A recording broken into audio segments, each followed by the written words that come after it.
Gia de Guzman may misyon sa Alas Pilipinas team, excited kay Nitura at mga bagong players.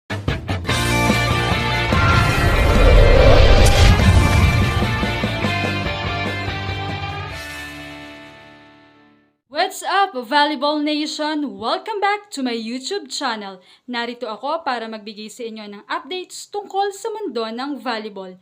Pero bago yan, don't forget to subscribe and hit the notification bell para updated ka sa aking mga videos.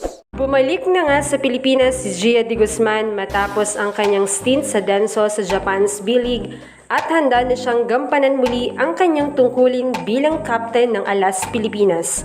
Ipinahayag ng veteranong setter ang kanyang pananabik na makasama sa training ang bagong henerasyon ng mga manlalaro ng national team. Kabilang na ang muling pagkikita nila ni Angel Canino at ang unang pagkakataon na siya ay magsiset para sa UAAP 3-time MVP na si Bella Belen at Rookie of the Year na si Shaina Nitura. Bilang patunay ng kanyang kasabikan, ibinunyag ng 8-time Premier Volleyball League best setter na babalik na siya sa training. Mas maaga kaysa sa inaasahan. Inaasahan ni head coach George De Brito na magsisimula si De Guzman sa last week pa ng May. Excited talaga ako kasi actually kararating ko lang ng May 8 at expected sana ako na bumalik sa training mga last week pa ng May. Kaso gusto ko na talagang mag-training.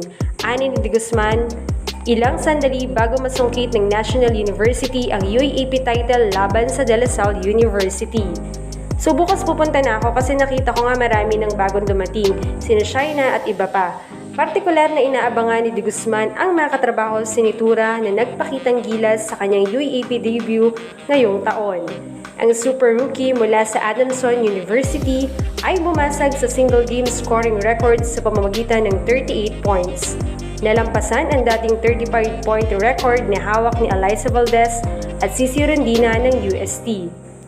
Hindi doon nagtapos si Nitura. Binura rin niya ang all-time single-season scoring record sa lahat ng UAAP divisions matapos makaipon ng kabuuang 371 points sa 14-game elimination round. Natalo nito ang dating record na 344 points na naitala ni Mark Alfafara ng UST noong season 76. Sobrang excited ako kasi nakita ko na kung paano siya maglaro para sa Adamson at siya rin ang team captain ng team nila. Kaya curious ako kung paano siya magpe-perform sa sistema ng Alas. Ani ni De Guzman na matagal nang kinikilalang leader sa bawat team na sinasalihan niya. Bukod pa doon, grabe talaga malakas siya physically at mataas din ang volleyball IQ niya. Kaya sigurado akong magiging maganda rin ang samahan at mga pag-uusap namin kapag nagkasama na kami sa team.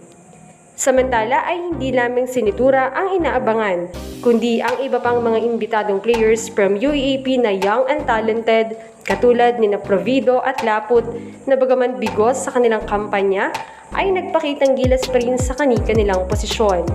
May abalang schedule nga ang Alas Pilipinas Women's Team sa mga darating na buwan na magsisimula sa AVC Challenge Cup na ngayon ay tinatawag ng AVC Nations Cup sa June 7. Susundan nito ng Southeast Asian V-League at kalaunan ay ang South Asian Games sa Disyembre. Mataas ang inaasahan para sa pambansang koponan matapos ang isang matagumpay na taon noong 2024 kung saan nakamit nila ang ilang bronze medals. Kabilang na ang makasaysayang ikatlong pwesto sa AVC Challenge Cup, ang kauna-unang pagkakataon na nakaabot ang bansa sa podium ng isang continental na torneo. Inamin ni De Guzman na may kaunting pressure ngayong taon dahil sa tagumpay nila noong 2024. Pero alam nilang kailangan ulit magsimula sa simula. Limitado pa ang oras ng paghahanda at hindi pa kumpleto ang team, kaya nakatutok sila sa bawat araw ng ensayo at sa sistema ng coach. Umaasa sila na darating pa ang ibang players at makakamit muli nila ang tagumpay ngayong taon. Kaya naman kaabang-abang talaga ang ipapakita ng ating Alas Pilipinas team. Anong masasabi niyo dito? Leave a comment below. Thank you for watching and don't forget to subscribe.